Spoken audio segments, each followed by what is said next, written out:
Merci. Bon, on espère que ça s'est bien passé. Très bien. Ton séjour ici? Bah franchement c'était top, j'ai bien profité de ce logement, c'était pas mal. Titouan vit ici depuis 3 mois, un logement provisoire entièrement gratuit. Dans quelques semaines, un promoteur immobilier transformera tout le bâtiment en immeuble de standing. Mais en attendant, vivre ici a été une aubaine pour ce jeune homme, de retour d'une année à bourlinguer en Australie.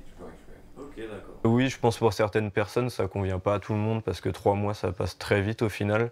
Mais en tout cas dans mon cas à moi, franchement c'était ce qu'il me fallait, le temps de prendre le temps et de me remettre aussi dans la vie en France. À chaque étage, un appartement prêté à titre gratuit à un jeune jusqu'au démarrage des travaux. Originaire de Redon, Titouan a profité de son séjour à Rennes pour trouver une formation et un projet professionnel. C'est ce qui s'appelait avant le foyer des jeunes travailleurs qui l'a orienté vers cette solution.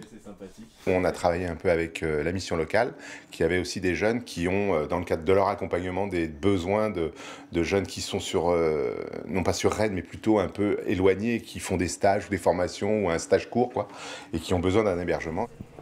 Pour convaincre le promoteur immobilier de prêter son bien, c'est la Fondation pour le logement, ex-Fondation Abbé Pierre, qui fournit les arguments. Une garantie contre les squats et à la date convenue, les logements sont libérés. Le but justement, c'est que le promoteur il ait zéro risque. Et c'est pour ça qu'on est là en fait.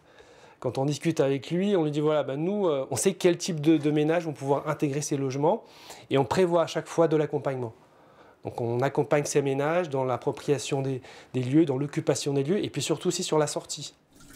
Selon les acteurs de la solidarité, la crise du logement qui sévit depuis l'après-Covid risque de s'aggraver encore. Plus de 100 000 personnes attendent un logement HLM en Bretagne.